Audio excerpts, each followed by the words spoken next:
صلوات محمد و آل محمد۔ جب 10 محرم الحرام کو امام حسین علیہ السلام کربلا کی سرزمین پر جام شہادت نوش فرماتے ہیں تو لعنتی مردود امام حسین علیہ السلام کے جسم اطہر سے سر مبارک کو قلم کر دیتے ہیں۔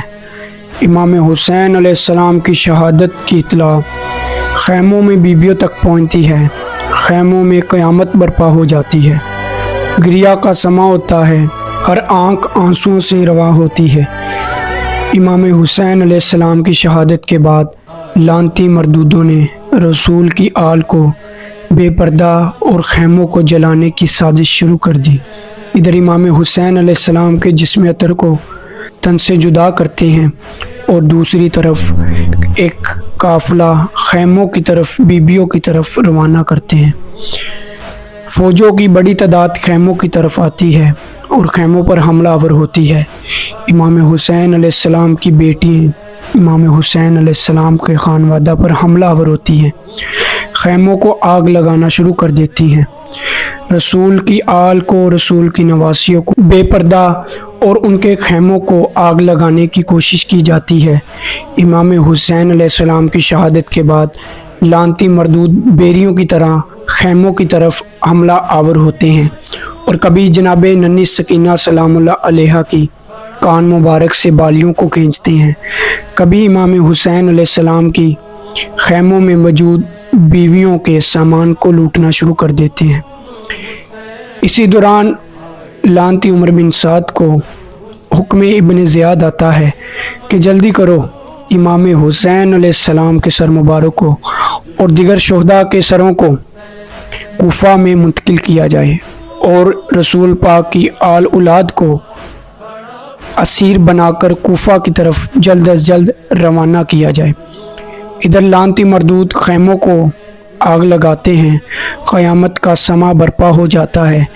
خیموں میں بیبیوں کا وہ صبر، وہ شکر خدا جس کی مثال دنیا کے کسی کونے میں نہیں ملتی، جو رسول کی آل اور نواسیوں نے کربلا کی سرزمین پر رونما کر دی۔ یوں ہی بے حرمتی آل محمد اور رسول کی نواسیوں کے ساتھ کربلا کی سرزمین پر ان کو بے پردہ کیا جاتا ہے۔ جناب حضرت زینب سلام اللہ علیہا یا امام حسین یا فرزند محمد کی آل میں سے اگر کوئی شخص چاہتا تو کربلا کی سرزمین پر قیامت برپا کروا سکتا تھا۔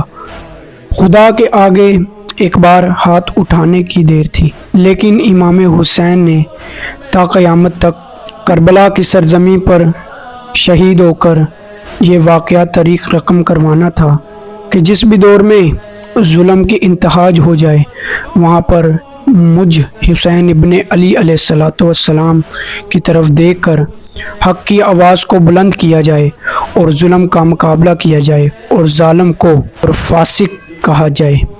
یہ جرت حسین ہی تھی جو قیامت تک نسلوں میں منتقل کرنی تھی اور شریعت محمدی کی عزت کو برقرار رکھنا اور سب سے بڑا مقصد حق لا الہ الا اللہ کو قائم و دائم رکھنا تھا کہ کسی کے آگے سر نہیں جھکانا سوائے اس خدا کے جو عبادت کے لائق اور حق کے ساتھ جلوہ نما ہے۔ امام حسین نے حق لا الہ الا اللہ کو مد نظر رکھتے ہوئے لعنتی یزید کی بیعت سے انکار کر دیا، جو فاجر، فاسق اور لعنتی اور ظالم شخص تھا۔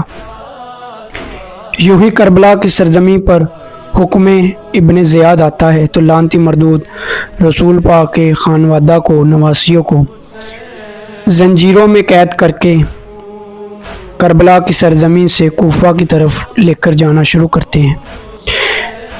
ان کے پردے کو پامال کر دیا جاتا ہے۔ امام حسین اور دیگر شہداء کے سر مبارک کو نیزوں پر بلند کر دیا جاتا ہے۔ 11 محرم کی وہ صبح تھی جب اہل بیت کو کوفہ جانے کا حکم ملا۔ کربلا سے کوفہ کا فاصلہ 56 میل کا ہے۔ یہ فاصلہ بہت سرعت سے طے کیا گیا اور روایت کے مطابق قافلہ 11 محرم کی شام کو کوفہ پہنچ گیا تھا۔ مسجد حنانہ کوفہ کی قدیم مساجد میں سے ایک ہے اور یہیں پر شہداء کے سرہائے اقدس رکھے گئے تھے۔ اور اہل بیت نے یہاں قیام کیا تھا، اور یہاں سے ابن زیاد کے دربار میں لے جایا گیا جسے قصر دارالامارہ کہا جاتا ہے۔ قصر کو آراستہ کیا گیا اور ہر خاص و عام کو شرکت کی اجازت تھی۔ حکومت کی جانب سے اعلان کیا گیا تھا کہ امیر پر ایک خارجی نے خروج کیا ہے، اس کے مقابلے میں حکومت کو کامیابی ہوئی ہے۔ آج اس کے اہل و عیال کو گرفتار کر کے کوفہ لایا گیا ہے۔ بازار کوفہ سے قصر تک لوگوں کا ازدحام تھا۔ پتہ کہ نقاروں پر چوٹ پڑ رہی تھی۔ جب اہل بیت کو ابن زیاد کے سامنے پیش کیا گیا تو اس نے جناب زینب سے مخاطب ہو کر کہا کہ سنتی ہو، یہ میری فتح کے شادیانے ہیں، یہ میری فتح کا اعلان ہے۔ شادیانے خاموش ہوئے۔ اذان کی آواز گونجی۔ آپ نے کہا، ذرا غور سے سن ان الفاظ کو، یہ میرے بھائی کی فتح کا اعلان ہے۔ شادیانے بند ہو جائیں گے لیکن یہ اذان تا قیامت گونجتی رہے گی اور میرے بھائی کی حقانیت اور اصول پسندی کی یاد دلاتی رہے گی۔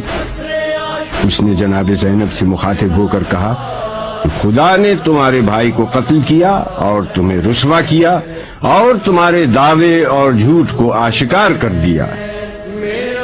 جناب زینب نے اس وقت خطبہ ارشاد فرمایا، شکر ہے خدا کا جس نے ہم کو بزرگی اور کرامت عطا فرمائی، اپنے نبی محمد صلی اللہ علیہ وسلم کی وجہ سے پاک کیا اور ہم کو ہر نجاست و ناپاکی سے جو حق پاک کرنے کا تھا پاک کیا، اور عنقریب فاسق رسوا اور ذلیل ہوگا اور فاجر جھوٹا ہے۔ ابن زیاد نے کہا، تم نے دیکھا کہ خدا نے تمہارے بھائی حسین سے کیا سلوک کیا؟ جناب زینب نے فرمایا کہ میں نے سوائے نیکی اور خیر کے اور کوئی چیز خدا کی جانب سے نہیں دیکھی۔ ہم اہل بیت کے لیے اللہ نے شہادت مقدم فرمائی، وہ لڑے اور شہید ہو گئے۔ تجھے ایک دن خدا کے سامنے جواب دینا ہوگا، اس دن کے لیے تیار ہو جا۔ افسوس تو عارضی قوت و اقتدار کے نشے میں چور ہے، تیری یہ حکومت اور سلطنت دنیا زائل ہونے والی چیز ہے۔ اگر ویڈیو پسند آئی تو چینل کو لازمی سبسکرائب کیجیے گا تاکہ اس طرح کی مزید ویڈیو آپ تک پہنچ سکے۔